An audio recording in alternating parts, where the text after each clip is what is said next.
नमस्कार मित्रांनो, बाई तुझा आशीर्वाद मालिकेच्या आजच्या जबरदस्त भागामध्ये आपल्याला असं पाहायला मिळत आहे की आता इकडे नमिता ही सुलूसाठी गरमागरम चहा बनवून घेऊन आलेली असते आणि म्हणत असते, ए आई, किती थकतेस, किती काम करतेस, हे घे जरा चहा घे, म्हणजे तुलासुद्धा थोडंसं बरं वाटेल. तेव्हा आता सुलू म्हणत असते, वागं नमे, आज दिवस कुठून उगला आहे तेच काही कळत नाही आहे. खरं तर तुझ्या हातचा चहा प्यायला नशीबच लागतं बाई. तेव्हा ती म्हणत असते, हो, तू अजिबात काळजी करू नकोस. आणि आता मी स्वयंपाकसुद्धा बनवायला घेतलायस ना? हो, कुकर लावून झाले, तेवढ्या पोळ्या लाटल्या की झालं. बरं, ते सगळं काही करून घे. अगं मम्मी, तू किती दगदग करतेस, किती काम करतेस, हे सगळं काही करण्याची तुला काहीही गरज नाही. जरा तू आराम करत जा बरं. आज एक काम कर, अजिबात घरातून बाहेर पाऊल टाकू नकोस. फक्त आणि फक्त तू इथे आरामच करायचा आहेस, बाकी काहीही करायचं नाही, असं सुद्धा स्पष्ट शब्दामध्ये आता इकडे ती बोलत असते. आणि हे सगळं काही बोलल्यानंतर आपण पाहतो की आता तू म्हणत असते, अगं असं कसं, मला ना तिकडे थोडंसं बाजारात जायचं आहे गावात, आणि राशन वगैरे भरून आणायचं आहे, त्यामुळे मला जावंच लागणार आहे ना. नाही नाही, आज तू ना कुठेच जायचं नाही आहेस, आज फक्त तू आरामच करायचा आहेस. तुला सांगितलं ना, आज कुठेही जायचं नाही आहेस. अगं असं काय करायलीस ना, मे वेडी आहेस का? जावं तर लागणारच ना. असं इथे बसून नाही जमणार आहे, आणि कामं मी नाही करायची तर कोणी करायची? तू नको म्हटलं ना. तू मला का बरं जाऊ देत नाहीस? हे बघ ना मे, काय चाललेलं आहे खरं खरं सांग, तुम्हाला बाहेर का जाऊ देत नाही आहेस? आता मात्र सुलू नमूलासुद्धा ऐकत नाही आणि त्यानंतर धावतच बाहेर जाते. बाहेर गेल्यानंतर लगेचच समोर पाहते तर काय, धोंडू अण्णा आणि त्याचबरोबर त्यांची पोरं इथे त्यांच्या घरावरती सेड मारत होते, ताडपत्री टाकत होते. आणि ही गोष्ट लगेचच आता इकडे ते पाहत असतात.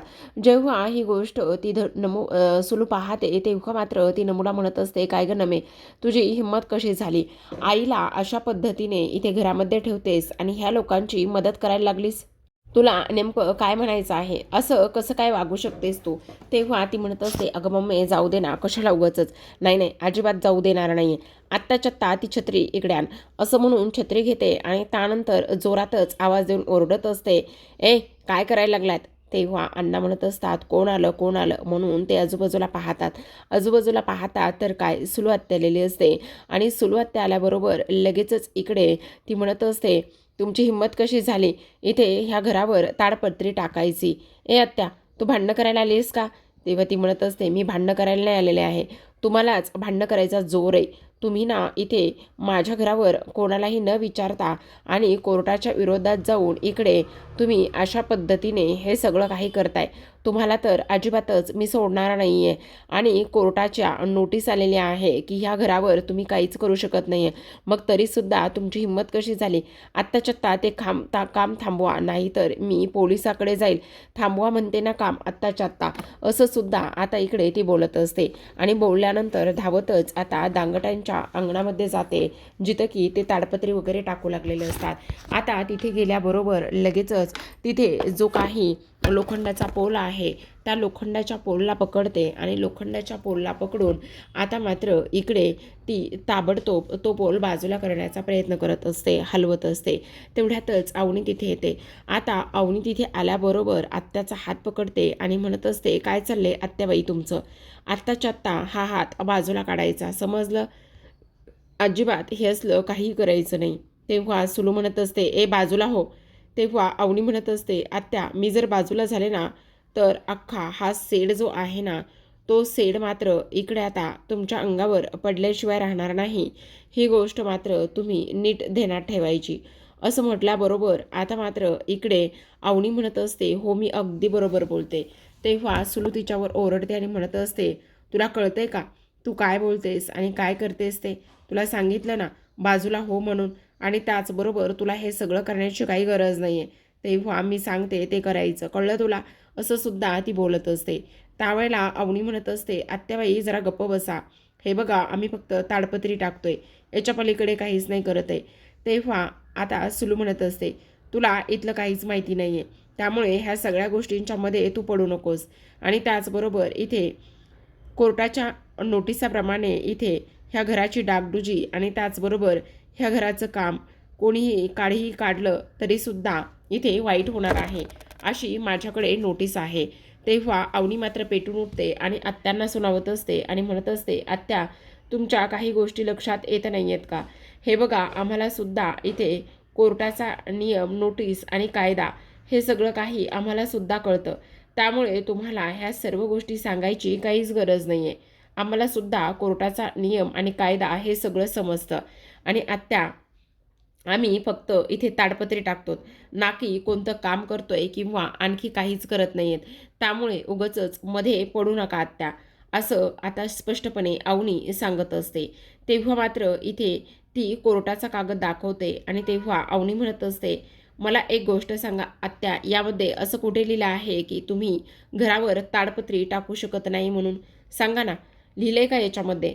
याच्यामध्ये कुठेही असं लिहिलं नाही की इथे तुम्ही घरावरती ताडपत्री वगैरे काहीच टाकू शकत नाही म्हणून. आम्ही फक्त ताडपत्री टाकत आहोत, याच्या पलीकडे आम्ही काहीच करत नाही आहोत.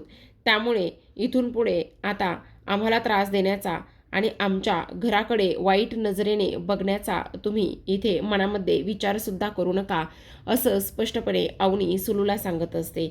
आणि तो कागद स्पष्टपणे आता अवनी लगेचच सुलूला वाचून दाखवत असते. तेव्हा मात्र सुलू आता इकडे शेवटी तोंडावर पडलेली असते. तिला काय करावं काय नाही ह्या गोष्टी मात्र अजिबातच समजत नसतात. आणि आता मात्र इकडे सुलू विचार करत असते की हे सगळं काय झालेलं आहे. आणि त्याचबरोबर आता मात्र इकडे ह्या पोरीनं तर अति आगाऊपणा केलाय आणि ही पोरगी मात्र फार जास्त हुशार आहे, असं सुद्धा आता इकडे ती बोलू लागलेली असते. त्याचबरोबर आता मात्र अण्णांना फार आनंद झालेला असतो. राजा मात्र अवनीला सपोर्ट करत असतो. पण तरीसुद्धा सुलू म्हणत असते, हे बघ, पण तरीसुद्धा तुम्ही इथे ताडपत्री नाही घालायची. त्यावेळेला मात्र इथे आता लगेचच अवनी म्हणत असते, आत्याबाई जरा तुमचं हे खूपच जास्त होतंय. हे बघा, हे असल्या गोष्टींचा इथे विचार करू नका. तुमच्या गोष्टी लक्षात येत आहे का की तुम्ही कसं वागताय, काय करताय म्हणून? हे बघा, अशा पद्धतीने जर वागत राहिलात तर मग इथे तुम्हालाच ह्या सर्व गोष्टींचा त्राससुद्धा होऊ शकतो, असं सुद्धा इथे आता ती बोलत असते. आता हे सर्व काही बोलल्यानंतर मात्र इथे अवनीने चांगल्याच गोष्टी सुनावलेल्या असतात आणि चांगलंच इथे सुनावल्यानंतर आता मात्र इथे अवनी काहीही बोलण्याच्या अजिबातच मनस्थितीमध्ये नसते. आणि त्याचबरोबर सुलूची चांगलीच नांगी इथे ठेचलेली असते. त्यामुळे आता अवनी म्हणत असते, आता मी जे काही सांगितलंय ना त्या गोष्टी कान उघड्या ठेवून नीट लक्षात ठेवायच्या आणि त्याचबरोबर पुन्हा इकडे फिरकायचं सुद्धा नाही, हे मात्र तुम्ही नीट लक्षात ठेवा, असं स्पष्ट शब्दामध्ये आता इकडे ती बोलत असते. आता मात्र इकडे सुलू तिथून निघून जाते आणि सुलू तिथून निघून गेल्यानंतर इकडे मात्र सगळे दांगटांची पोरं आणि धोंडू अण्णा आता इकडे आनंदानेच उड्या मारू लागलेले असतात. कारण आज मात्र इकडे किती नाही म्हटलं तरीसुद्धा अवनीने मात्र इथे सुलूला चांगलं सुनावलेलं असतं. तर आता प्रेक्षकांनो, एवढंच नाही तर आता मात्र हे सगळं काही होत असताना जेव्हा हे सर्वजण घरात येतात त्यावेळेला मात्र इथे आता लगेचच सगळेजण ते म्हणत असतात की काय बोलायचं. आणि त्याचबरोबर खरं पाहायला गेलं तर इथे मात्र आता अवनीने ह्या सगळ्या गोष्टी किती छान पद्धतीने केलेल्या आहेत, हे मात्र खूप जास्त महत्त्वाचं आहे. असं म्हणून आता सुनबाई सुनबाई खरंच तुमचं ना इथे कौतुक आहे, असं सुद्धा अण्णा बोलत असतात. आणि त्याचबरोबर काही झालं ना तरीसुद्धा आज मात्र तुमच्या शिक्षणाचा फायदा झाला आहे. खरं पाहायला गेलं ना तर तुम्ही एवढं सुंदर पद्धतीने हे सगळं काही केले ना, त्यामुळे मलासुद्धा प्रचंड आनंद झालेला आहे, असं सुद्धा अण्णा बोलत असतात. खरं पाहायला गेलं तर इथे तुम्ही आत्तापर्यंत ना ह्या पोरांनी त्यांच्या शिक्षणाचा काहीच उपयोग केला नाही, पण आज मात्र माझ्या सुनबाईने इथे शिक्षणाचा एवढा चांगला उपयोग केला आहे आणि एवढ्या सुंदर सुंदर गोष्टी केल्या आहेत की काही विचारूच नका. ही जी पोरं आहेत ना आमची, ती अशीच फेल झालेली आहेत, त्यांना आता काहीच कळत नाही आहे. पण आज मात्र सुनबाई तुम्ही एवढं चांगल्या पद्धतीने वागलायत ना, एवढ्या सगळ्या चांगल्या गोष्टी केल्यात ना, त्यामुळे खरंच इकडे फार जास्त आनंद आम्हाला झाला आहे, असं सुद्धा ते बोलत असतात. पण आता मात्र इकडे पाण्या म्हणत असतो, त्याचं काय आहे ना, खरं पाहायला गेलं ना तर आम्हाला सुद्धा आनंद होतोच आहे. पण आता ज्यांनी आम्हाला संस्कार केलेत त्यांनीच आम्हाला इथे बऱ्याच काही गोष्टी सांगितल्या होत्या. म्हणजे ते एक नंबरचे दारू पित होते, बेवडे होते, पण तरीसुद्धा आम्हाला मात्र इकडे ते नेहमी म्हणायचे की तुम्ही असं करू नका, तसं करू नका, हे करू नका, ते करू नका. मग आता मात्र आम्हाला एक गोष्ट समजत नाही की हे सगळं ह्या पद्धतीने झाल्यानंतर आता आम्ही कसा आणि कशा पद्धतीने अभ्यास करायचा होता हे मात्र आम्हाला काही केल्या समजलं नाही. मग तेवढ्यातच आता इकडे अवनी मॅडम, खरंच तर आज ना तुमच्यामुळे इथे या सगळ्या गोष्टी व्यवस्थित झाल्या आहेत. आज ना आम्हाला प्रचंड आनंद झाला आहे, असं सुद्धा आता इकडे ते बोलत असतात. आता हे सर्व काही बोलल्यानंतर आपण पाहतो की इथे लगेचच अण्णा म्हणत असतात, पण मला एक गोष्ट अजूनही समजत नाही की इथे ना तू तुझ्या बायकोला मॅडम का बरं म्हणत आहेस? काय संबंध काय आहे मॅडम म्हणण्याचा? बोल ना, सांग. तुझ्या बायकोला तू मॅडम का म्हणतोयस? अरे तुझी बायको आहे ना ती, मग तिला अवनी अशी हाक मारायची सोडून तू इथे कशामुळे बायकोला अवनी मॅडम असं म्हणतोयस? सांगणार आहेस की नाही? बोल. अशा पद्धतीने आता इकडे ते त्याला विचारत असतात. पण तेव्हा मात्र अवनीच लाजलेली असते आणि अवनीच लाजल्यानंतर आता लगेचच इकडे ती म्हणत असते मी येते, असं म्हणून आता ती लगेचच तिथून निघून जाण्याच्या तयारीत असते. पण तेव्हा लगेच आता पाण्या म्हणत असतो, हो अगदी बरोबर आहे. खरं पाहायला गेलं ना तर इथे मात्र ह्या असं का बरं बोलताय तेच कळत नाही. खरं तर बायकोला अवनी म्हणायचं, नावाने हाक मारायचं, पण इथे मात्र ह्या सतत इथे फक्त अवनी मॅडम असंच हा बोलत आहे. नेमकं काय सुरू आहे ना हे मात्र अजिबातच कळत नाही, असं सुद्धा आता इकडे तो बोलत असतो. त्याचबरोबर इथे मात्र आता अवनी लाजलेली असते. पण यशोदा म्हणत असतो त्याचं काय आहे ना. तेव्हा राजा सांगायला लागतो, अरे दादा तुला सांगू का काय झालं, आम्ही कशा पद्धतीने भेटलो आणि त्यानंतर आमची ओळख आणि त्या सगळ्या गोष्टी झाल्या आणि त्यामुळे मला ना त्यांना फक्त अवनी मॅडम अशीच बोलायची सवय लागली, बस याच्या पलीकडे काहीच नाही.